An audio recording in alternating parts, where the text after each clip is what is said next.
बिस्मिल्लाहिर्रहमानिर्रहीम। अस्सलाम वालेकुम। Welcome to food is file channel. आज मैं आपके साथ बहुत ही आसान तरीके से क्रीम चाट रेसिपी शेयर करूँगी। सबसे पहले यहाँ मैंने दही ले लिया, क्रीम ले ली, यहाँ पे इस फॉर्म में कटे हुए केले, ब्रिक ब्रिक कटे हुए सेब, अनार, यहाँ पे अंगूर को 2 पीसेस में कट कर लिया था, साथ साथ में चॉकलेट चंक्स, ये आपकी ऑप्शनल है। उसके साथ ही यहाँ मैंने पाइनएप्पल ले लिया, यहाँ पे क्रश शुगर और थोड़ा सा चाट मसाला। सबसे पहले हम बोल में वो ऐड कर लेंगे दही, उसके बाद हम इसमें क्रश शुगर होगी वो उसको ऐड कर लेंगे, यानी कि क्रश शुगर मीन्स के जो पाउडर होता है चीनी का वो। हमने यहाँ पे तकरीबन 6 टेबलस्पून इसमें शुगर ऐड कर ली है, यानी शुगर का पाउडर ऐड कर लिया है।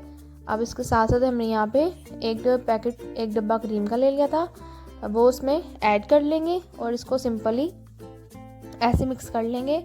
मज़ीद रेसिपीज़ के लिए मेरे चैनल को ज़रूर सब्सक्राइब करें, शेयर करें, कमेंट करें और लाइक भी ज़रूर करें फटाफट से। यहाँ पे हम अच्छे से इन दोनों चीज़ों को मिक्स कर लेंगे और उसको यहाँ पे अच्छे से हमारी दोनों चीज़ें मिक्स हो चुकी हैं। अब हम इसमें यहाँ पे अपने अंगूर कटे हुए 2 हमने इसको काट लिया था, हम इसको ऐड कर देंगे।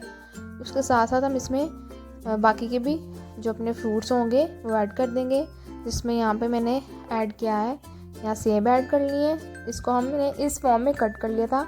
आप चाहे तो आप अपनी मर्ज़ी से किसी भी फॉर्म में कट कर सकते हैं। यहाँ पे मैंने अनार भी यहाँ ऐड कर लिए हैं। उसके साथ ही हम यहाँ पे अपने केले भी ऐड कर लेंगे। और यहाँ पे देखें, अगर आपको मेरी वीडियो अच्छी लगी हो तो मेरी वीडियो को ज़रूर लाइक करना और सब्सक्राइब भी ज़रूर किया करें। यहाँ पे देखें हमारी अच्छे से मिक्स हो चुकी है क्रीम चाट। अब हम इसमें थोड़ा सा चाट मसाला ऐड कर लेंगे। यहाँ पे देखें इतनी क्वांटिटी में हमने इसमें चाट मसाला ऐड कर लिया। उसके साथ हम इसके डेकोरेशन के लिए इसमें हमने अंगूर ऐड कर लिए सिंपल, यहाँ पे देखें। और इसके साथ साथ हम डेकोरेशन के लिए इसमें अनार भी ऐड कर लिए हैं और जो पाइनएप्पल था उसको ब्रिक ब्रिक स्लाइसेस में कट कर लिया था। यहाँ पे देखें अब हम इसमें ऐड करेंगे अपने जो चॉकलेट चंक्स हैं वो उसमें ऐड कर लेंगे। ये भी डेकोरेशन के लिए हम इसमें ऐड कर सकते हैं। मेरी रेसिपी अच्छी लगी तो मेरी रेसिपी को ज़रूर लाइक करें। मिलते हैं अगली वीडियो में। अल्लाह हाफ़िज़।